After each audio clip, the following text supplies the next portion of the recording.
Hello बच्चों। बेटे कल आप किते सी nucleophilic substitution reactions of halo alkanes. ठीक है, जिहदे विच आपां डिफरेंट टाइप के रिएक्शंस है जिहड़े वो डिस्कस किते सी। हुण ये रिएक्शन जिहड़ा बेटे हुंदा है न्यूक्लियोफिलिक सबस्टिट्यूशन रिएक्शन, इहदे विच दो तरह का मैकेनिज्म हो सकता है। The reaction proceeds by two different mechanism. ये बहुत ज़्यादा इंपॉर्टेंट इस चैप्टर का सब तो इंपॉर्टेंट टॉपिक है जिहड़ा ये है।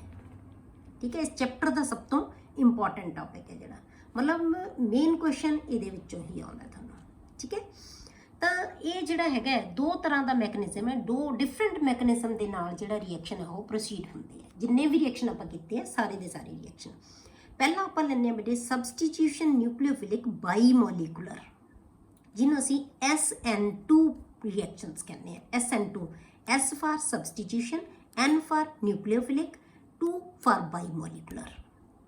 बाईमोलीकुलर रिएक्शन नाम तो ही तुहानूं क्लीयर हो जाना है कि किवें है। ये उस तो बाद जो आप पढ़ लिया ना फिर तुहानूं क्लीयर हो जाएगा कि SN2 का की मतलब है, क्यों असीं इहनूं SN2 रिएक्शन कहते हैं। The reaction between methyl bromide, जे आपां मिथाइल ब्रोमाइड ते हाइड्रोक्साइड जिहड़ा हाइड्रोक्साइड आयन है उन्होंने दोनों के बीच रिएक्शन करिए टू फॉर्म मैथेनॉल। ये तो पहला भी सब तो पहला रिएक्शन इतों ही शुरू किया ना आप कि आप मिथाइल ब्रोमाइड या किसी भी अल्काइल ब्रोमाइड के या हैलाइड के आप KOH पा दईए तो Br है जोड़ा वो रिप्लेस हो जाएगा OH के नाल। यही आप रिएक्शन किया सी, उही रिएक्शन आप हुण करते हैं। इत्थे असीं इहदा मैकेनिज्म शो करांगे हुण। ठीक है, तो ये जो मिथाइल ब्रोमाइड हाइड्रोक्साइड आयन नाल रिएक्ट करता है तो की होएगा, दोनों के बीच जो रिएक्शन होता है टू फॉर्म मैथेनॉल, ये सैकेंड ऑर्डर काइनेटिक्स नूं फॉलो करता है बेटे। हुण आपां जिहड़ी हैगी है काइनेटिक्स पढ़ी हुई है आपां। ठीक है, जिहदे विच कि रेट ऑफ रिएक्शंस पढ़िया हुई हैं। हुण तां तुहाडे लई नवीं चीज़ नहीं है कि सैकेंड ऑर्डर काइनेटिक्स नूं फॉलो करता है। मतलब कि रेट है जिहड़ी ਉਹਦਾ रेट ऑफ जिहड़ा ऑर्डर ऑफ रिएक्शन है वो सैकेंड है, इस करके इहनूं सैकेंड ऑर्डर काइनेटिक्स कहते हैं आप। तो CH3Br plus OH gives CH3OH plus Br negative. आही रिएक्शन पहला पढ़िया सी, उही हुण लिखिया, पर इहदे नाल पर रेट लिखती। रेट की है K इंटू कंसनट्रेशन दिस, मतलब दोनों रिएक्टेंट की कंसनट्रेशन के उत्ते डिपेंड कर रही है रेट है जी। इस करके ऑर्डर की हो गया सैकेंड ऑर्डर का रिएक्शन। इसे करके इहनूं असीं बाईमोलीकुलर कहते हैं। This reaction is called substitution bimolecular because two molecules take part in determining the rate of reaction। rate of reaction determine करने लई दो साडे कोले की है जिहड़े हैगे मॉलिक्यूल्स पार्टिसिपेट कर रहे हैं। दो मॉलिक्यूल है जिहड़ी रेट नूं डिटरमिन कर रहे हैं। This type of reaction occurs in single step. इस तरह का रिएक्शन है जिहड़ा बेटे वो इक्को स्टैप दे विच हुंदा है, single step reaction through the formation of a transition state. पर वो एक ट्रांजिशन स्टेट बनेगी। तुहानूं पता होएगा बेटे कि ट्रांजिशन स्टेट वो स्टेट होंदी है जिहड़ी कि एक पड़ाव आउंदा है, उहनूं असीं अलग नहीं कर सकते, उहनूं आपां अलग नहीं कर सकते, इहनूं असीं ट्रांजिशन स्टेट कहते हैं। इस करके सिंगल स्टैप है, बनेगी जरूर पर असीं इहनूं इस स्टेट नूं असीं अलग नहीं कर सकते। इस करके स्टैप नहीं है, अगला स्टैप एक ही है, स्टेट विच ही होएगी। ठीक है, तो हुण इहदे विच की होएगा, आपां पहला मिथाइल ब्रोमाइड ले लिया। ठीक है, या जिहड़ा आपां अल्काइल हैलाइड ले लिया, कोई भी है, ये आपां प्राइमरी लिया। हुण इत्थे आपां मिथाइल ब्रोमाइड ले लिया। हुण यही रिएक्शन जिहड़ा आपां उपर शो कीता है उही आपां रिएक्शन ले लिया इत्थे। हुण इहदे उत्ते OH है जिहड़ा अटैक करेगा, न्यूक्लियोफाइल है, इहने अटैक करना है। हुण इत्थे की है OH इहदे नाल अटैच होना शुरू हो जाएगा, Br इहदे नालों टुटना शुरू हो जाएगा। ठीक है, दोनों के उत्ते नैगेटिव पार्शियल नैगेटिव चार्ज है, दोनों ही ये अटैच्ड है पर पार्शली, फुली अटैच्ड कोई भी नहीं, पार्शली अटैच्ड। इनू कहते हैं ट्रांजिशन स्टेट, जिहदे विच दोनों ही स्पीशीज़ इहदे नाल अटैच हो जाणगियां। इनू असीं लिविंग ग्रुप कहने हैं, इनू असीं अटैकिंग ग्रुप कहने हैं। पर जदों प्रोडक्ट बनती है उहदे विच लिविंग ग्रुप है जिहड़ा वो की है छड्ड जांदा है इनू, ते इह जिहड़ा अटैकिंग ग्रुप सी वो अटैक वो ये अटैचड रह जाता है। अटैचड तो दोनों ही सी, वो अटैचड रह जाता है। तो ये तुहाडे कोले की बन गई प्रोडक्ट अल्कोहल। हुण तुसीं ध्यान की देना है ਕਿ ਜਿਹੜਾ ਸਾਡੇ ਕੋਲੇ ਇਹ ਰਿਐਕਸ਼ਨ ਸੀ, ਇਹ ਜਿਹੜਾ ਰਿਐਕਟੈਂਟ ਸੀ ਉਹਦੇ ਵਿੱਚ Br ਸਾਡੇ ਕੋਲੇ ਕਿਸ ਪਾਸੇ, ਇਸ ਪਾਸੇ ਅਟੈਚ ਹੋਇਆ ਹੋਇਆ ਹੈ।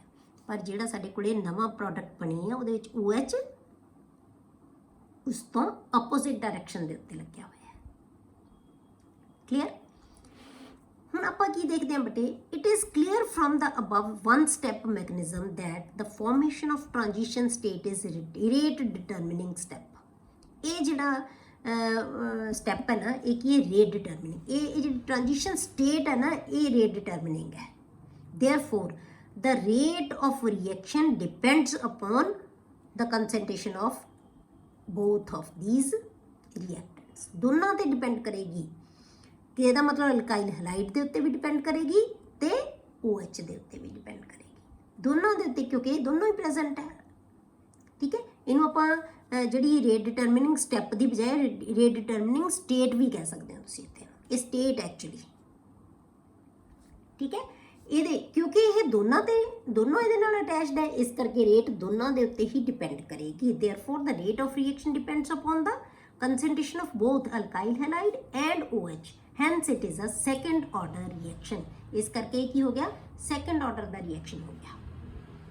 और a bimolecular reaction, ਜਾਂ ਅਸੀਂ ਇਹਨੂੰ ਕੀ ਕਹਿੰਦੇ ਆ, bimolecular reaction। ਕਲੀਅਰ? ਹੁਣ ਇਹ ਰਿਐਕਸ਼ਨ ਕਦੋਂ ਹੋਏਗਾ ਬੇਟੇ ਆਸਾਨੀ ਨਾਲ, ਜਦੋਂ ਸਭ ਤੋਂ ਪਹਿਲਾਂ ਤਾਂ ਸਾਨੂੰ ਆਹ ਚੀਜ਼ ਚਾਹੀਦੀ ਹੈ ਕਿ ਇਹ ਜਿਹੜਾ ਗਰੁੱਪ ਹੈ ਜਿੰਨੀ ਆਸਾਨੀ ਨਾਲ ਇਸ ਕਾਰਬਨ ਨੂੰ ਛੱਡ ਕੇ ਜਾ ਸਕੇਗਾ, ਆਪਦਾ ਇਲੈਕਟ੍ਰੋਨ ਨਾਲ ਲੈ ਕੇ, ਇਲੈਕਟ੍ਰੋਨ ਦੇ ਪੇਅਰ ਨੂੰ ਲੈ ਕੇ ਜਿੰਨੀ ਆਸਾਨੀ ਨਾਲ ਇਹ ਲੀਵ ਕਰੇਗਾ ਉਨਾ ਈਜ਼ੀ ਇਹ ਰਿਐਕਸ਼ਨ ਹੋਏਗਾ। ਠੀਕ ਹੈ, ਉਨਾ ਈਜ਼ੀ ਇਹ ਰਿਐਕਸ਼ਨ ਹੋਏਗਾ ਜਿੰਨੀ ਈਜ਼ੀਲੀ ਇਹ ਛੱਡ ਸਕੇਗਾ। ਦ ਲੀਵਿੰਗ ਗਰੁੱਪ ਐਬਿਲਿਟੀ, ਜੇ ਆਪਾਂ ਇੱਥੇ ਕਹੀਏ ਕਿ nucleophilic substitution occurs only when the group being displace, ਜਿਹੜਾ ਅਸੀਂ ਡਿਸਪਲੇਸ ਕਰਨਾ ਹੈ, is easily able to leave along with electron pair. ਜਿੰਨੀ ਆਸਾਨੀ ਨਾਲ ਆਪਣੇ ਇਲੈਕਟ੍ਰੋਨ ਦੇ ਪੇਅਰ ਦੇ ਨਾਲ ਉਹਨੂੰ ਛੱਡ ਕੇ ਜਾ ਸਕਦਾ ਹੈ, ਉਨੀ ਆਸਾਨੀ ਨਾਲ ਨਿਊਕਲੀਓਫਿਲਿਕ ਸਬਸਟੀਟਿਊਸ਼ਨ ਰਿਐਕਸ਼ਨ ਹੋਏਗਾ। ਦ ਲੀਵਿੰਗ ਗਰੁੱਪ ਐਬਿਲਿਟੀ ਫਾਰ ਹੈਲੋਜਨਸ, ਇਨ ਕਿਉਂਕਿ ਅਸੀਂ ਅਲਕਾਈਲ ਹੈਲਾਈਡ ਹੀ ਪੜ੍ਹ ਰਹੇ ਹਾਂ ਤਾਂ ਅਸੀਂ ਹੈਲੋਜਨ ਨੂੰ ਹੀ ਰਿਪਲੇਸ ਕਰਨਾ ਹੈ, ਤਾਂ ਆਪਾਂ ਹੈਲੋਜਨਸ ਦੀ ਐਬਿਲਿਟੀ ਦੇਖਦੇ ਹਾਂ ਲਿਵਿੰਗ ਗਰੁੱਪ ਦੀ। Increases from fluorine to iodine. Fluorine ਦੀ ਸਭ ਤੋਂ ਘੱਟ ਹੈ ਲਿਵਿੰਗ ਟੈਂਡੈਂਸੀ, ਉਸ ਤੋਂ ਵੱਧ ਕਲੋਰੀਨ, ਉਸ ਤੋਂ ਵੱਧ ਬ੍ਰੋਮੀਨ, ਉਸ ਤੋਂ ਵੱਧ ਆਇਓਡੀਨ। ਇਹਦਾ ਮਤਲਬ ਕਿ ਸਭ ਤੋਂ ਵਧੀਆ ਜਿਹੜਾ ਲਿਵਿੰਗ ਗਰੁੱਪ ਹੈ ਉਹ ਕੌਣ ਹੈ, ਆਇਓਡੀਨ ਹੈ। ਸਭ ਤੋਂ ਪੂਅਰ ਜਿਹੜਾ ਹੈਗਾ ਉਹ ਕੌਣ ਹੈ, ਫਲੋਰੀਨ ਹੈ।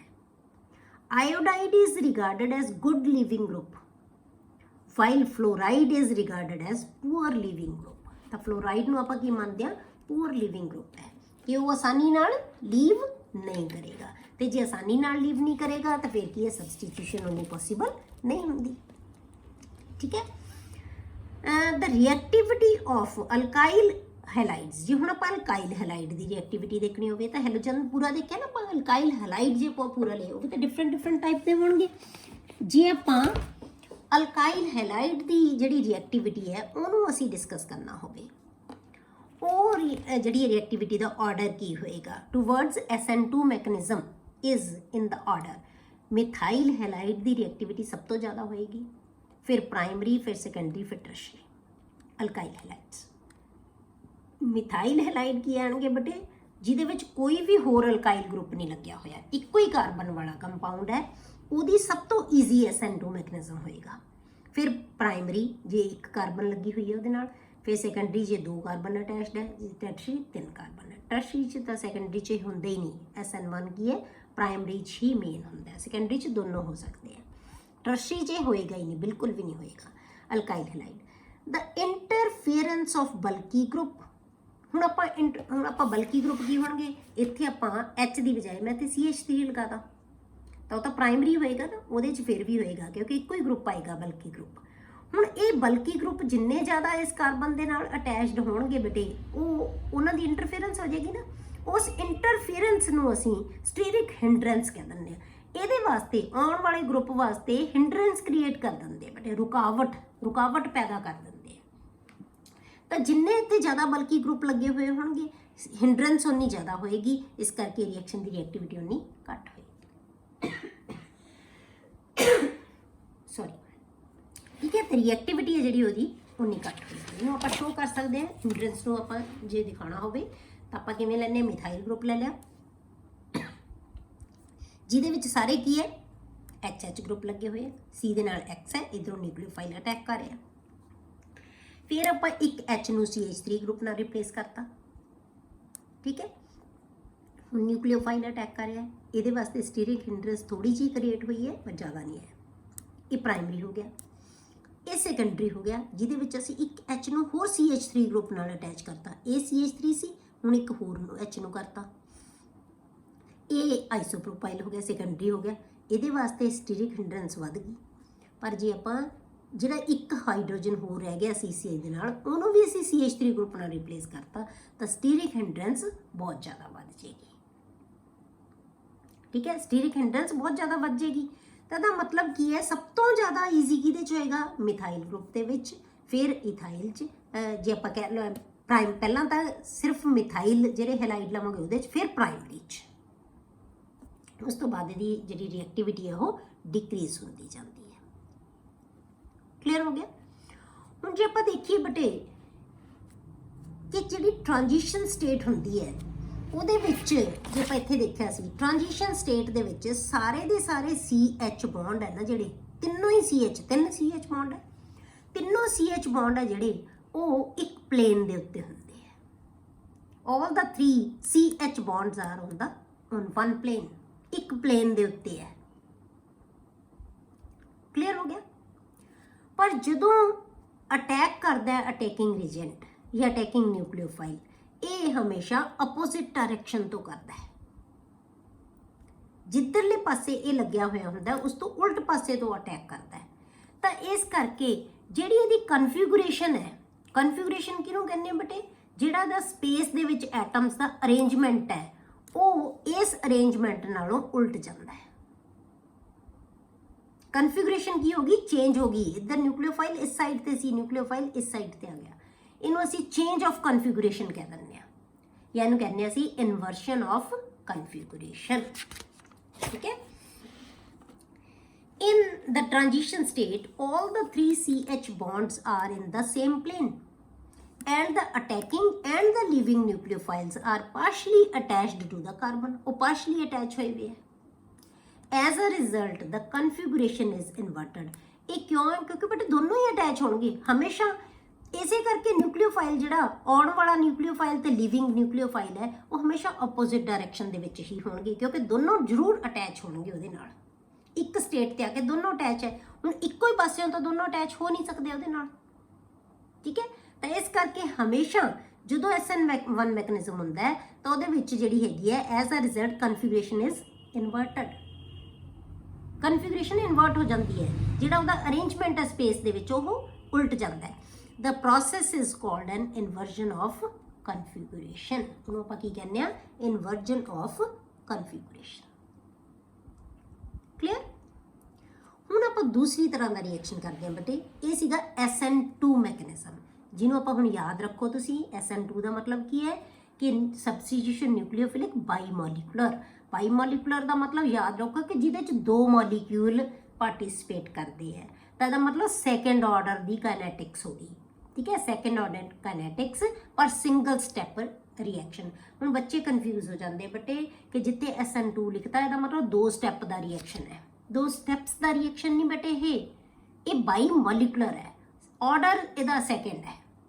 सैकेंड ऑर्डर का काइनेटिक्स जिहड़ी है कि रेट ऑफ रिएक्शन है वो की है 2 मॉलिक्यूल्स के उत्ते डिपेंड करती है, इसे करके बाई मॉलिकुलर कहते हैं असीं। SN2 का मतलब single step reaction but depends upon the 2 molecules।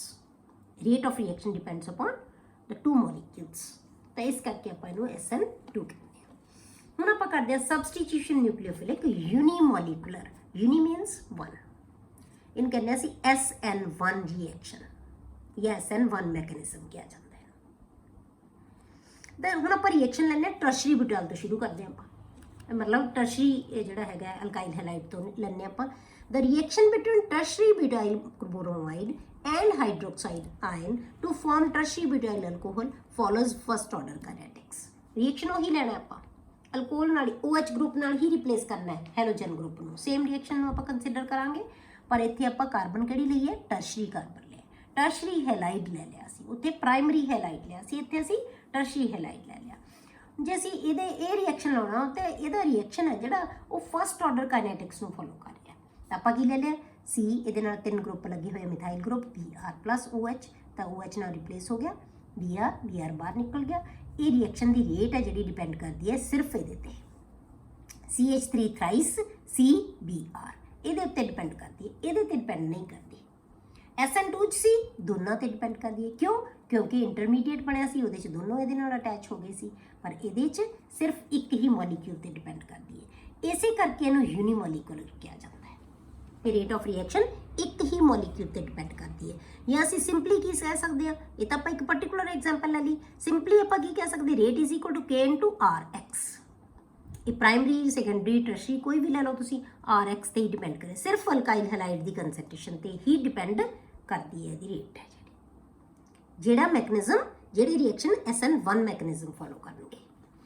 ਹੁਣ ਇਹ ਰਿਐਕਸ਼ਨ ਹੈ ਜਿਹੜਾ ਇਹਨੂੰ ਅਸੀਂ ਨਿਊਕਲੀਓਫਿਲਿਕ ਯੂਨੀਮੋਲੀਕੂਲਰ ਕਿਉਂ ਕਹਿੰਦੇ ਆ? The reaction is called nucleophilic substitution unimolecular because only one molecule is involved in the determining of the rate of the reaction.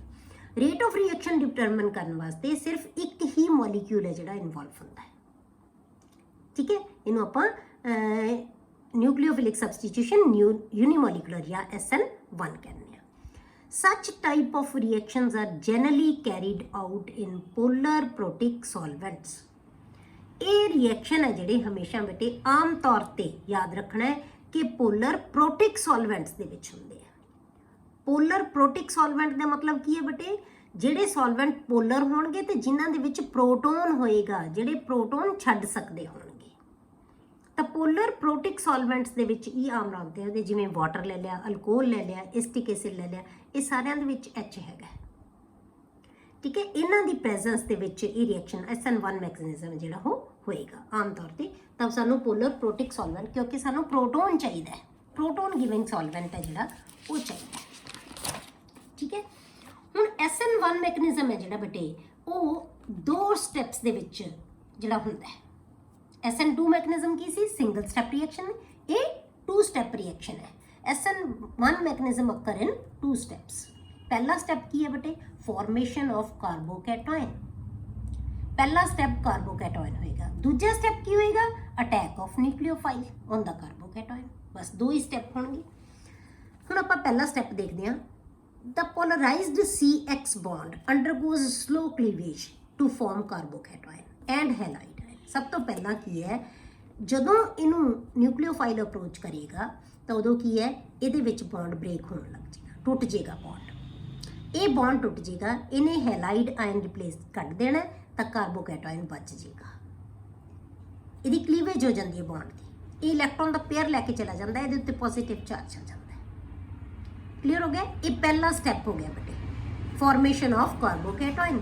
ਇਹ ਸਲੋ ਸਟੈਪ ਹੈ। ਹੁਣ ਇਸੇ ਕਰਕੇ ਆਪਾਂ ਕਹਿੰਦੇ ਕਿ ਜਿਹੜਾ ਸਟੈਪ ਸਲੋ ਹੁੰਦਾ ਉਹ ਰੇਟ ਡਿਟਰਮਿਨਿੰਗ ਸਟੈਪ ਹੁੰਦਾ ਹੈ। ਇਸੇ ਕਰਕੇ ਰੇਟ ਸਿਰਫ ਇਹਦੇ ਤੇ ਡਿਪੈਂਡ ਕਰਦੀ ਹੈ।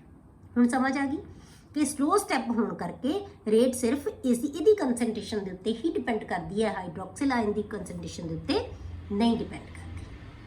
ਠੀਕ ਹੈ, ਦੂਜਾ ਸਟੈਪ ਕੀ ਹੈ ਬੇਟੇ? ਨਿਊਕਲੀਓਫਿਲਿਕ ਅਟੈਕ ਔਨ ਕਾਰਬੋਕੈਟਾਇਨ। ਹੁਣ ਕਾਰਬੋਕੈਟਾਇਨ ਦੇ ਉੱਤੇ ਨਿਊਕਲੀਓਫਾਈਲ ਹੈ ਜਿਹੜਾ ਉਹ ਅਟੈਕ ਕਰ ਦਿੰਦਾ ਹੈ। ਤਾਂ ਕਾਰਬੋਕੈਟਾਇਨ ਇਜ਼ ਵੈਰੀ ਰਿਐਕਟਿਵ ਸਪੀਸ਼ੀਜ਼। ਕਾਰਬੋਕੈਟਾਇਨ ਕੀ ਹੁੰਦਾ ਹੈ? ਬਹੁਤ ਰਿਐਕਟਿਵ ਹੁੰਦਾ ਹੈ, ਇਸ ਲਈ ਇਹ ਨਾਲ ਦੀ ਨਾਲ ਅਟੈਕ ਕਰ ਦੇਗਾ। ਠੀਕ ਹੈ, ਇਟ ਰੈਡੀਲੀ ਰਿਐਕਟ ਵਿਦ ਨਿਊਕਲੀਓਫਾਈਲ, ਆਪਣਾ ਚਾਰਜ ਖਤਮ ਕਰਨ ਦੀ ਕੋਸ਼ਿਸ਼ ਕਰੇਗਾ ਤੇ ਨਾਲ ਦੀ ਨਾਲ ਨਿਊਕਲੀਓਫਾਈਲ ਨੂੰ ਅਟੈਕ ਕਰ ਲੇਗਾ। ਹੁਣ ਇਹਦੇ ਤੇ ਪੋਜ਼ਿਟਿਵ ਚਾਰਜ ਹੈ, ਇਹਦੇ ਤੇ ਨੈਗੇਟਿਵ ਚਾਰਜ ਹੈ, ਨਾਲ ਦੀ ਨਾਲ ਅਟੈਕ ਹੋ ਜਾਏਗਾ ਤਾਂ ਕੀ ਬਣ ਜਾਏਗਾ? ਇਹ ਬਹੁਤ ਰਿਐਕਟਿਵ ਹੋਣ ਕਰਕੇ ਇਹ ਬਹੁਤ ਰਿਐਕਸ਼ਨ ਛੇਤੀ ਹੋ ਜਾਂਦਾ, ਇਸ ਕਰਕੇ ਇਹ ਫਾਸਟ ਰਿਐਕਸ਼ਨ ਹੈ, ਫਾਸਟ ਸਟੈਪ ਹੈ। ਇਸ ਕਰਕੇ ਰੇਟ ਨੂੰ ਇਹ ਡਿਟਰਮਿਨ ਨਹੀਂ ਕਰੇਗਾ, ਪਹਿਲਾ ਸਟੈਪ ਡਿਟਰਮਿਨ ਕਰੇਗਾ, ਉਹ ਸਲੋ ਸਟੈਪ ਸੀਗਾ। ਕਲੀਅਰ ਹੋ ਗਿਆ? ਤਾਂ 2 ਸਟੈਪਸ ਦੇ ਵਿੱਚ ਰਿਐਕਸ਼ਨ ਹੋਏਗਾ। ਪਹਿਲਾ ਫਾਰਮੇਸ਼ਨ ਆਫ ਕਾਰਬੋਕੈਟਾਇਨ, ਦੂਸਰਾ attack of nucleophile on the carbocation. The mechanism shows that the first step is slow. पहला step slow है. It involves the cleavage of CX-Br bond या CX bond, for which the energy is obtained from the solvation of bromide ion with the proton of the protic solvent. ਹੁਣ ਇਹ energy ਕਿੱਥੋਂ ਮਿਲਦੀ ਹੈ? ਬ੍ਰੋਮਾਈਡ ion ਹੈ ਜਿਹੜਾ ਉਹਦੀ ਸੋਲਵੇਸ਼ਨ ਹੋ ਜਾਂਦੀ ਹੈ ਪ੍ਰੋਟਿਕ ਸੋਲਵੈਂਟ ਦੇ ਨਾਲ। ਕਲੀਅਰ ਹੋ ਗਿਆ? And this step is rate determining step. ਇਸੇ ਕਰਕੇ ਸਾਨੂੰ ਕਹਿੰਦੇ ਨਾ ਕਿ ਪ੍ਰੋਟਿਕ ਸੋਲਵੈਂਟ ਦੀ ਪ੍ਰੈਜ਼ੈਂਸ ਦੇ ਵਿੱਚ ਹੁੰਦਾ ਹੈ। ਠੀਕ ਹੈ, ਇਸ ਕਰਕੇ ਇਹਨੂੰ ਆਪਾਂ ਰੇਟ ਡਿਟਰਮਿਨਿੰਗ ਸਟੈਪ ਕਹਿੰਦੇ ਆ। Therefore the rate of reaction depends only on the concentration of tertiary butyl bromide. ਇਹ ਆਪਾਂ ਤਾਂ ਲਿਆ ਟਰਸ਼ਰੀ ਬਿਊਟਾਈਲ ਬ੍ਰੋਮਾਈਡ ਕਿਉਂਕਿ ਅਸੀਂ ਐਗਜ਼ਾਮਪਲ ਇਹੀ ਲਈ ਹੈ। ਬਾਕੀ ਅਦਰਵਾਈਜ਼ ਜਿਹੜਾ ਵੀ ਅਲਕਾਈਲ ਹੈਲਾਈਡ ਲਵਾਂਗੇ ਉਹਦੀ ਕੰਸੈਂਟ੍ਰੇਸ਼ਨ ਤੇ ਹੀ ਡਿਪੈਂਡ ਕਰੇਗਾ, ਕਿਉਂਕਿ ਆਪਾਂ ਐਗਜ਼ਾਮਪਲ ਇਹ ਲਈਏ। ਇਸੇ ਕਰਕੇ ਅਸੀਂ ਐਗਜ਼ਾਮਪਲ ਦੇ ਕੰਟੈਕਸਟ 'ਚ ਕਹਿ ਰਹੇ ਹਾਂ ਆਪਾਂ ਕਿ ਟਰਸ਼ਰੀ ਬਿਊਟਾਈਲ ਬ੍ਰੋਮਾਈਡ ਦੀ ਕੰਸੈਂਟ੍ਰੇਸ਼ਨ ਜਾਂ ਆਪਾਂ ਅਲਕਾਈਲ ਹੈਲਾਈਡ ਕਹਿ ਸਕਦੇ ਹਾਂ, ਕੋਈ ਵੀ ਅਲਕਾਈਲ ਹੈਲਾਈਡ ਉਹਦੀ ਕੰਸੈਂਟ੍ਰੇਸ਼ਨ ਤੇ ਡਿਪੈਂਡ ਕਰੇਗੀ ਇਹਦੀ ਰੇਟ ਹੈ ਜਿਹੜੀ। Hence it is a first order or unimolecular reaction. ਇਸ ਕਰਕੇ ਫਸਟ ਆਰਡਰ ਦਾ ਰਿਐਕਸ਼ਨ ਹੈ, ਇੱਕ ਹੀ ਮੋਲੀਕਿਊਲ ਦੀ ਕੰਸੈਂਟ੍ਰੇਸ਼ਨ ਤੇ ਡਿਪੈਂਡ ਕਰ ਰਿਹਾ, ਤਾਂ ਇਸ ਕਰਕੇ ਫਸਟ ਆਰਡਰ ਹੈ ਐਂਡ ਯੂਨੀਮੋਲੀਕੂਲਰ ਹੈ। ਕਲੀਅਰ? ਹੁਣ ਜੇ ਆਪਾਂ ਅਲਕਾਈਲ ਹੈਲਾਈਡ ਦੀ ਰਿਐਕਟਿਵਿਟੀ ਦੇਖਣੀ ਹੋਵੇ ਬੇਟੇ, the reactivity of alkyl halide towards SN1 mechanism is in the order tertiary ਦੀ ਸਭ ਤੋਂ ਜ਼ਿਆਦਾ, ਸੈਕੰਡਰੀ ਉਸ ਤੋਂ ਘੱਟ, ਪ੍ਰਾਇਮਰੀ ਉਸ ਤੋਂ ਘੱਟ, ਮਿਥਾਈਲ ਹੈਲਾਈਡ ਦੀ ਸਭ ਤੋਂ ਘੱਟ। ਇਹਦਾ ਆਰਡਰ ਹੈ। ਟਰਸ਼ਰੀ ਦੀ ਸਭ ਤੋਂ ਜ਼ਿਆਦਾ ਰਿਐਕਟਿਵ ਹੋਏਗਾ ਇਸ ਮੈਕੈਨਿਜ਼ਮ SN1 ਦਾ। ਟਰਸ਼ਰੀ ਦੇ ਵਿੱਚ ਸਭ ਤੋਂ ਜ਼ਿਆਦਾ ਰਿਐਕਟਿਵ ਹੋਏਗਾ ਅਲਕਾਈਲ ਹੈਲਾਈਡ, ਸੈਕੰਡਰੀ ਉਸ ਤੋਂ ਘੱਟ, ਪ੍ਰਾਇਮਰੀ ਉਸ ਤੋਂ ਘੱਟ, ਮਿਥਾਈਲ ਹੈਲਾਈਡ ਉਸ ਤੋਂ ਘੱਟ। ਕਲੀਅਰ ਹੋ ਗਿਆ? ਹੁਣ ਇਹ ਕਿਉਂ ਹੈ ਬੇਟੇ, ਰੀਜ਼ਨ ਕੀ ਹੈ ਇਹਦਾ? ਟਰਸ਼ਰੀ ਦੇ ਵਿੱਚ ਕਿਉਂ ਸਭ ਤੋਂ ਜ਼ਿਆਦਾ ਰਿਐਕਟਿਵ ਹੁੰਦਾ SN1 ਮੈਕੈਨਿਜ਼ਮ? ਆਪਾਂ ਕਿਹਾ ਹੈ ਕਿ ਜਦੋਂ ਇੱਥੇ ਕਾਰਬੋਕੈਟਾਇਨ ਬਣਦਾ ਹੈ, ਹੁਣ ਇਹ ਕਾਰਬੋਕੈਟਾਇਨ ਜਿਹੜਾ ਬਣੇਗਾ ਬੇਟੇ, ਇਹਨੂੰ ਜਿੰਨਾ ਇਹ ਸਟੇਬਿਲਿਟੀ ਜ਼ਿਆਦਾ ਹੋਏਗੀ ਇਸ ਕਾਰਬੋਕੈਟਾਇਨ ਦੀ, ਉਨੀ ਹੀ ਜ਼ਿਆਦਾ ਜਿਹੜੀ ਹੈ ਜਿਹੜਾ ਹੈਗਾ ਤੁਹਾਡੇ ਕੋਲੇ ਰਿਐਕਸ਼ਨ ਹੈ ਉਹ ਹੋਏਗਾ ਫਾਸਟ। ਇਹਦੀ ਸਟੇਬਿਲਿਟੀ ਤੇ ਡਿਪੈਂਡ ਕਰੇਗਾ। ਕਲੀਅਰ ਹੋ ਗਿਆ? ਇਹਦੀ ਸਟੇਬਿਲਿਟੀ ਤੇ ਡਿਪੈਂਡ ਕਰੇਗਾ ਕਾਰਬੋਕੈਟਾਇਨ ਹੈ ਜਿਹੜਾ ਕਿੰਨਾ ਸਟੇਬਲਾਈਜ਼ ਕਰ ਰਿਹਾ। ਹੁਣ ਜਿੱਥੇ ਆਪਾਂ ਸਾਰੇ HH ਲਗਾ ਦਈਏ ਤਾਂ ਇਹਨੂੰ ਸਟੇਬਲ ਕੌਣ ਕਰੇਗਾ? ਕੋਈ ਵੀ ਨਹੀਂ। ਪਰ ਜੇ ਆਪਾਂ CH3 ਗਰੁੱਪ ਨਾਲ ਰਿਪਲੇਸ ਕਰਤਾ ਤਾਂ ਇਲੈਕਟ੍ਰੋਨ ਡੋਨੇਟਿੰਗ ਗਰੁੱਪ ਹੈ, ਇਹ ਕਾਰਬੋਕੈਟਾਇਨ ਨੂੰ ਸਟੇਬਲਾਈਜ਼ ਕਰ ਦੇਗਾ। ਜੇ ਆਪਾਂ 2 ਗਰੁੱਪ ਲਾਤੇ CH3 ਫਿਰ ਇਹਨੂੰ ਹੋਰ ਸਟੇਬਲਾਈਜ਼ ਕਰ ਦੇਣਗੇ। ਕਿਉਂ? ਕਿਉਂਕਿ ਥੀਸ ਆਰ ਇਲੈਕਟ੍ਰੋਨ ਪੁਸ਼ਿੰਗ ਗਰੁੱਪਸ। ਆਪਾਂ ਤਿੰਨੋਂ ਹੀ ਗਰੁੱਪ ਲਗਾਤੇ ਤਾਂ ਇਹਨੂੰ ਪੁਸ਼ ਕਰ ਰਹੇ ਆ ਤਾਂ ਇਹ ਸਟੇਬਲਾਈਜ਼ ਕਰ ਰਹੇ ਆ। ਜਿੰਨੀ ਜ਼ਿਆਦਾ ਸਟੇਬਿਲਿਟੀ ਹੋਏਗੀ ਉਨੀ ਉਹਦੀ ਜ਼ਿਆਦਾ ਜਿਹੜੀ ਹੈਗੀ ਹੈ ਇਸ ਰਿਐਕਸ਼ਨ ਦੀ ਜਿਹੜੀ ਹੈਗਾ, ਜਿਹੜਾ ਆਪਾਂ ਕਹਿ ਲਓ ਰਿਐਕਟਿਵਿਟੀ ਹੈ, ਉਹਦੀ ਜ਼ਿਆਦਾ ਹੋਏਗੀ ਟੁਵਰਡਸ ਨਿਊਕਲੀਓਫਿਲਿਕ ਸਬਸਟੀਟਿਊਸ਼ਨ। ਕਲੀਅਰ ਹੋ ਗਿਆ? ਡਿਪੈਂਡ ਕਿਹਦੇ ਤੇ ਕਰੇਗਾ? ਕਾਰਬੋਕੈਟਾਇਨ ਦੀ ਸਟੇਬਿਲਿਟੀ ਉੱਤੇ। greater the stability of carbocation, greater will be its ease of formation of alkyl halide and faster will be the rate of reaction। उन्नी ज़्यादा जिहड़ी rate of reaction है वो ज़्यादा होएगी। tertiary alkyl halides undergo SN1 reaction very fast because of the high stability of tertiary carbocation। tertiary carbocation की stability है जिहड़ी बेटी वो सब तो ज़्यादा ठीक है। और ਜਿਹੜੇ ਆਸੇ ਪਾਸੇ ਅਲਕਾਈਲ ਗਰੁੱਪ ਲੱਗੇ ਹੋਏ ਆ ਨਾ, ਉਹਨੇ ਹੀ ਉਹ ਜਿਹੜੇ ਹੈਗੇ ਆ ਉਹਨੂੰ ਸਟੇਬਲਾਈਜ਼ ਕਰਨਗੇ। ਜਿੰਨੇ ਅਲਕਾਈਲ ਗਰੁੱਪ ਘੱਟ ਹੋਣਗੇ ਉਹਦੀ ਸਟੇਬਿਲਿਟੀ ਕਾਰਬੋਕੈਟਾਇਨ ਦੀ ਉਨੀ ਘੱਟ ਹੋਏਗੀ। ਠੀਕ ਹੈ, ਤਾਂ ਸਟੇਬਿਲਿਟੀ ਜ਼ਿਆਦਾ ਕਿਹਦੀ, ਜਿੰਨੀ ਸਟੇਬਿਲਿਟੀ ਜ਼ਿਆਦਾ ਹੋਏਗੀ ਉਨਾ ਹੀ ਜਿਹੜਾ ਫਾਸਟ ਰਿਐਕਸ਼ਨ ਹੋਏਗਾ। ਠੀਕ ਹੈ, ਉਨਾ ਹੀ ਫਾਸਟ ਰਿਐਕਸ਼ਨ ਹੋਏਗਾ ਜਿੰਨੀ ਸਟੇਬਿਲਿਟੀ ਹੈ ਜਿਹੜੀ ਬੇਟੇ ਜ਼ਿਆਦਾ। ਕੋਈ ਵੀ ਕਾਰਬੋਕੈਟਾਇਨ ਹੈ, ਜੇ ਆਪਾਂ ਸੈਕੰਡਰੀ ਲਵਾਂਗੇ ਤਾਂ 2 ਅਲਕਾਈਲ ਗਰੁੱਪ ਉਹਨੂੰ ਜਿਹੜੇ ਹੈਗੇ ਆ ਸਟੇਬਲਾਈਜ਼ ਕਰਨਗੇ। ਜੇ ਆਪਾਂ 1 ਲਵਾਂਗੇ ਤਾਂ 1 ਗਰੁੱਪ ਉਹਨੂੰ ਸਟੇਬਲਾਈਜ਼ ਕਰੇਗਾ। ਤਾਂ ਡਿਪੈਂਡ ਕਿਹਦੇ ਤੇ ਕਰੇਗਾ? ਉਹਨਾਂ ਦੀ ਕਾਰਬੋਕੈਟਾਇਨ ਦੀ ਸਟੇਬਿਲਿਟੀ ਦੇ ਉੱਤੇ। ਜਿੰਨਾ ਜ਼ਿਆਦਾ ਸਟੇਬਲ ਹੋਏਗਾ ਕਾਰਬੋਕੈਟਾਇਨ ਉਨਾ ਹੀ ਜ਼ਿਆਦਾ ਈਜ਼ੀ ਹੈ ਜਿਹੜਾ ਉਹ ਰਿਐਕਸ਼ਨ ਹੋਏਗਾ, ਜਿੰਨਾ ਜ਼ਿਆਦਾ ਸਟੇਬਲ ਹੋਏਗਾ ਕਾਰਬੋਕੈਟਾਇਨ। ਕਲੀਅਰ ਹੋ ਗਿਆ। ਹੁਣ ਆਪਾਂ ਅੱਗੇ ਜਿਹੜਾ ਰਿਐਕਸ਼ਨ ਹੈ ਬੇਟੇ ਉਹ ਹੈਗੇ ਆ, ਆਪਾਂ ਦੇਖਦੇ ਹਾਂ ਕਿ ਜੇ ਆਪਾਂ ਡਬਲ ਬੌਂਡ ਇਸੇ ਤਰ੍ਹਾਂ ਦੀ ਰਿਐਕਸ਼ਨ ਆਪਾਂ ਲੈ ਲਈਏ, ਜੇ ਆਪਾਂ ਅਲਕਾਈਲਿਕ ਤੇ ਬੈਂਜ਼ਾਈਲਿਕ ਹੈਲਾਈਡਸ ਦੇ ਵਿੱਚ ਦੇਖਣੀ ਹੋਵੇ ਰਿਐਕਸ਼ਨ, ਅਲਾਈਲਿਕ ਕਿਹੜੇ ਹੁੰਦੇ ਬੇਟੇ? ਜਿਹੜੀ ਕਾਰਬਨ ਨਾਲ ਜਿਹੜਾ ਗਰੁੱਪ ਲੱਗਿਆ ਹੋਇਆ ਉਹਦੇ ਨਾਲ ਵਾਲੀ ਕਾਰਬਨ ਡਬਲ ਬੌਂਡਡ ਹੋਵੇ ਉਹਨੂੰ ਅਸੀਂ ਐਲਾਈਲਿਕ ਕਹਿੰਦੇ ਆ। ਇਸੇ ਤਰ੍ਹਾਂ ਬੈਂਜ਼ਾਈਲਿਕ ਕਿਹੜੇ ਹੁੰਦੇ ਆ, ਬੈਂਜ਼ੀਨ ਰਿੰਗ ਦੀ ਸਾਈਡ ਚੇਨ ਦੇ ਨਾਲ ਜਿਹੜੇ ਗਰੁੱਪ ਲੱਗੇ ਹੋਏ ਹੁੰਦੇ ਆ ਉਹਨਾਂ ਨੂੰ ਅਸੀਂ ਕਹਿੰਦੇ ਆ ਬੈਂਜ਼ਾਈਲਿਕ ਹੈਲਾਈਡ। ਮਤਲਬ ਹੈਲਾਈਡ ਗਰੁੱਪ ਜਿਹੜੀ ਕਾਰਬਨ ਨਾਲ ਲੱਗਿਆ ਹੋਇਆ ਉਹਦੇ ਨਾਲ ਵਾਲੀ ਕਾਰਬਨ ਡਬਲ ਬੌਂਡਡ ਹੋਵੇ ਉਹਨੂੰ ਅਸੀਂ ਐਲਾਈਲਿਕ ਵੀ ਕਹਿੰਦੇ ਆ, ਉਹਨੂੰ ਅਸੀਂ ਬੈਂਜ਼ਾਈਲਿਕ। ਜੇ ਬੈਂਜ਼ੀਨ ਨਾਲ ਕੰਪਾਊਂਡ ਹੈ ਐਰੋਮੈਟਿਕ ਹੈ ਤਾਂ ਉਹ ਉਹਨੂੰ ਬੈਂਜ਼ਾਈਲਿਕ ਹੈਲਾਈਡ ਕਵਾਂਗੇ, ਜੇ ਉਹ ਐਲੀਫੈਟਿਕ ਹੈ ਤਾਂ ਉਹ ਐਲਾਈਲਿਕ ਹੋਏਗਾ। ਠੀਕ ਹੈ, ਉਹ ਵੀ ਇਹ ਰਿਐਕਟਿਵਿਟੀ ਸ਼ੋ ਕਰਦੇ ਟੁਵਰਡਸ SN1 ਮੈਕੈਨਿਜ਼ਮ। ਹੁਣ ਰੀਜ਼ਨ ਕੀ ਆਏਗਾ, ਸੇਮ ਆਏਗਾ। ਕਿਉਂ? ਕਿਉਂਕਿ ਕਾਰਬੋਕੈਟਾਇਨ ਦੀ ਅਸੀਂ ਸਟੇਬਿਲਿਟੀ ਦਾ ਰੀਜ਼ਨ ਹੈ। ਇੱਥੇ ਅਸੀਂ ਸਟੇਬਿਲਿਟੀ ਹੈ ਜਿਹੜੀ ਕਾਰਬੋਕੈਟਾਇਨ ਦੀ ਉੱਥੇ ਵੀ ਸ਼ੋ ਕਰਾਂਗੇ ਅਸੀਂ। ਠੀਕ ਹੈ, allylic and benzylic halides show high reactivity towards SN1 reaction due to same reason। ਇਸੇ ਰੀਜ਼ਨ ਕਰਕੇ। ਕਿਹੜਾ reason? ਕਾਰਬੋਕੈਟਾਇਨ the stability. The carbocation formed get stabilized through resonance as shown। ਹੁਣ ਆਪਾਂ allylic ਪਹਿਲਾਂ ਲੈਂਦੇ ਹਾਂ, ਹੈਲਾਈਡ। allylic ਹੈਲਾਈਡ ਨੇ ਕੀ ਕੀਤਾ, ਹੈਲੋਜਨ ਨੂੰ ਛੱਡਤਾ, ਕਾਰਬੋਕੈਟਾਇਨ ਬਣਾ ਲਿਆ। ਹੁਣ ਕਾਰਬੋਕੈਟਾਇਨ ਦੀ ਆਪਾਂ ਸਟੇਬਿਲਿਟੀ ਦੇਖਦੀ ਹੈ ਤਾਂ ਇਹਦੇ ਵਿੱਚ ਰੈਜ਼ੋਨੈਂਸ ਹੋ ਜਾਂਦੀ ਹੈ ਬੇਟੇ। ਆਹ ਪਾਈ ਪੇਅਰ ਆਫ ਇਲੈਕਟ੍ਰੋਨ ਇੱਥੇ ਸ਼ਿਫਟ ਹੋ ਜਾਏਗਾ ਤਾਂ ਇਹਨੇ ਇਹਨੂੰ ਸਟੇਬਲਾਈਜ਼ ਕਰਤਾ। ਮਤਲਬ ਜਦੋਂ ਜਿਹੜਾ ਚਾਰਜ ਹੈ ਨਾ, ਜੇ ਇਹ ਡੀਲੋਕੇਲਾਈਜ਼ ਹੋ ਜਾਂਦਾ ਹੈ, ਮਤਲਬ ਸ਼ਿਫਟ ਹੁੰਦਾ ਰਹਿੰਦਾ ਚਾਰਜ, ਤਾਂ ਸਟੇਬਿਲਿਟੀ ਉਨੀ ਵੱਧਦੀ ਰਹਿੰਦੀ ਹੈ। ਜੇ ਇੱਕੋ ਸਪੀਸ਼ੀਜ਼ ਦੇ ਉੱਤੇ ਉਵੇਂ ਹੀ ਰਵੇ, ਕੋਈ ਉਹਨੂੰ ਸਪੋਰਟ ਕਰਨ ਵਾਲਾ ਨਾ ਹੋਵੇ, ਤਾਂ ਉਹਦੀ ਜਿਹੜੀ ਸਟੇਬਿਲਿਟੀ ਆ ਉਹ ਘਟ ਜਾਂਦੀ ਹੈ। ਤਾਂ ਹੁਣ ਇੱਥੇ ਕੀ ਆ ਗਿਆ, ਦੋ ਸਟਰਕਚਰਸ ਦੇ ਵਿੱਚ ਇਹ ਰੈਜ਼ੋਨੇਟਿੰਗ ਸਟਰਕਚਰ ਦੇ ਵਿੱਚ ਐਗਜ਼ਿਸਟ ਕਰਦਾ ਹੈ। ਇੱਕ ਵਾਰੀ ਇਸ ਕਾਰਬਨ ਦੇ ਉੱਤੇ ਚਾਰਜ ਆ ਗਿਆ, ਹੁਣ ਡਬਲ ਬੌਂਡ ਇੱਥੇ ਆ ਗਿਆ, ਇਸ ਕਾਰਬਨ ਦੇ ਉੱਤੇ ਪੋਜ਼ਿਟਿਵ ਚਾਰਜ ਆ ਗਿਆ, ਤੇ ਕਾਰਬੋਕੈਟਾਇਨ ਹੈ ਜਿਹੜਾ ਉਹ ਸਟੇਬਲਾਈਜ਼ ਹੋ ਗਿਆ ਡਿਊ ਟੂ ਰੈਜ਼ੋਨੈਂਸ। ਇਹ ਆ ਗਿਆ ਐਲਾਈਲਿਕ ਹੈਲਾਈਡ ਦੇ ਵਿੱਚ।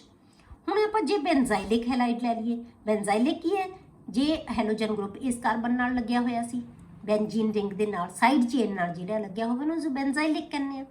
ਉਹਨੇ ਹੈਲੋਜਨ ਛੱਡਤਾ ਤਾਂ ਕਾਰਬੋਕੈਟਾਇਨ ਬਣ ਗਿਆ ਫਸਟ ਸਟੈਪ ਦੇ ਵਿੱਚ। ਹੁਣ ਇਹਨੂੰ ਸਟੇਬਲਾਈਜ਼ ਕਿਵੇਂ ਹੋਏਗਾ, ਇਹ ਰਿੰਗ ਇਹਨੂੰ ਸਟੇਬਲਾਈਜ਼ ਕਰੇਗੀ, ਜਿਹੜੀ ਬੈਂਜ਼ੀਨ ਰਿੰਗ ਹੈ ਇਹਨੂੰ ਸਟੇਬਲਾਈਜ਼ ਕਰੇਗੀ। ਤਾਂ ਕੀ ਆਏਗਾ, ਇੱਥੋਂ ਇਲੈਕਟ੍ਰੋਨ ਦਾ ਪੇਅਰ ਸ਼ਿਫਟ ਹੋ ਕੇ ਇੱਥੇ ਆ ਜਾਏਗਾ, ਡਬਲ ਬੌਂਡ ਆ ਗਿਆ, ਇਹਦਾ ਚਾਰਜ ਇੱਧਰ ਆ ਗਿਆ, ਸਾਰੇ ਚਾਰਜ ਰੋਟੇਟ ਹੋ ਜਾਏਗਾ। ਆ ਚਾਰਜ ਇੱਥੇ ਗਿਆ, ਇੱਥੇ ਆ ਗਿਆ, ਇਹ ਇੱਥੇ ਬੌਂਡ ਸ਼ਿਫਟ ਹੋ ਜਾਏਗਾ, ਇੱਥੇ ਚਾਰਜ ਆ ਜਾਏਗਾ, ਫਿਰ ਵਾਪਸ ਇੱਥੇ ਸ਼ਿਫਟ ਹੋ ਜਾਏਗਾ। ਠੀਕ ਹੈ, ਅਲੱਗ-ਅਲੱਗ ਆਪਾਂ ਸਾਰੇ ਰੈਜ਼ੋਨੇਟਿੰਗ ਸਟਰਕਚਰਸ ਦਿਖਾਤੇ। ਇਹ ਤਾਂ ਤੁਹਾਡੇ ਲਈ ਨਵੀਂ ਚੀਜ਼ ਨਹੀਂ ਬਟ ਰੈਜ਼ੋਨੈਂਸ ਆਪਾਂ ਸ਼ੋ ਕਰਦੇ ਹਾਂ ਬੈਂਜ਼ੀਨ ਦੇ ਵਿੱਚ, +1 ਦੇ ਵਿੱਚ ਵੀ ਆਪਾਂ ਕੀਤਾ ਹੋਇਆ। ਠੀਕ ਹੈ, ਕਲੀਅਰ ਹੋ ਗਿਆ। ਤਾਂ ਹੁਣ ਇਹ ਡਬਲ ਬੌਂਡ ਹੈ ਜਿਹੜਾ ਇੱਥੇ ਸ਼ਿਫਟ ਹੋ ਗਿਆ, ਤਾਂ ਫਿਰ ਕੀ ਹੈ, ਡਬਲ ਚਾਰਜ ਫਿਰ ਇੱਥੇ ਆ ਜਾਏਗਾ। ਹੁਣ ਅਗਲਾ ਸਟਰਕਚਰ ਜੇ ਆਪਾਂ ਬਣਾਵਾਂਗੇ ਤਾਂ ਕੀ ਹੋਏਗਾ, ਇਹ ਬੈਂਜ਼ੀਨ ਰਿੰਗ ਦੀ ਰਿੰਗ ਬਣ ਗਈ ਪੂਰੀ, ਸਿਰਫ ਆ ਬੌਂਡ ਸ਼ਿਫਟ ਹੋ ਗਏ ਨਾ, ਦੂਜੀ ਤਰ੍ਹਾਂ ਨਾਲ ਹੋ ਗਏ, ਤਾਂ ਕਾਰਬਨ ਜਿਹਦੇ ਉੱਤੇ ਸਿੰਗਲ ਬੌਂਡ ਰਹਿ ਜਾਏਗਾ, ਕਾਰਬਨ ਦੇ ਉੱਤੇ ਚਾਰਜ ਆ ਜਾਏਗਾ, ਇਹੀ ਸਟਰਕਚਰ ਬਣ ਜਾਏਗੀ। ਠੀਕ ਹੈ, ਜੇ ਆਪਾਂ ਇਹਦਾ ਅਗਲਾ ਦਿਖਾਵਾਂਗੇ, ਜੇ ਆਪਾਂ ਸਟਰਕਚਰ ਬਣਾਉਣੇ ਆ ਤਾਂ ਨੈਕਸਟ ਸਟਰਕਚਰ ਹੈ ਜਿਹੜਾ ਬੇਟੇ ਸਿਰਫ ਬੈਂਜ਼ੀਨ ਰਿੰਗ ਦੇ ਵਿੱਚ ਬੌਂਡ ਹੈ ਜਿਹੜੇ ਉਹ ਉਲਟੇ ਹੈ। ਆ ਬਣ ਗਈ ਚੀਜ਼, ਆ ਬਣ ਗਿਆ, ਇਹ ਆ ਗਿਆ CH2 ਤੇ ਇਹਦੇ ਉੱਤੇ ਕੀ ਆ ਗਿਆ, ਪੋਜ਼ਿਟਿਵ ਚਾਰਜ। ਠੀਕ ਹੈ, ਤਾਂ ਇਹਦਾ ਮਤਲਬ ਕੀ ਹੈ ਕਿ ਕਾਰਬੋਕੈਟਾਇਨ ਨੂੰ ਇਹ ਜਿਹੜੇ ਹੈਗੇ ਹੈ ਰੈਜ਼ੋਨੈਂਸ ਦੇ ਨਾਲ ਕਾਰਬੋਕੈਟਾਇਨ ਹੈ ਜਿਹੜੇ ਉਹ ਕੀ ਹੈ, ਸਟੇਬਲਾਈਜ਼ ਹੋ ਰਹੇ ਹੈ। ਇਹ ਸਟੇਬਲਾਈਜ਼ ਹੋਣ ਕਰਕੇ ਕਿ ਐਲਾਈਲਿਕ ਤੇ ਬੈਂਜ਼ਾਈਲਿਕ ਹੈਲਾਈਡ ਦੇ ਵਿੱਚ ਵੀ SN1 ਮੈਕੈਨਿਜ਼ਮ ਹੈ ਜਿਹੜਾ ਉਹ ਪੋਸੀਬਲ ਹੁੰਦਾ ਹੈ। ਠੀਕ ਹੈ, ਉਹ ਰਿਐਕਸ਼ਨ ਹੈ ਜਿਹੜਾ ਉਹ ਹੋਏਗਾ।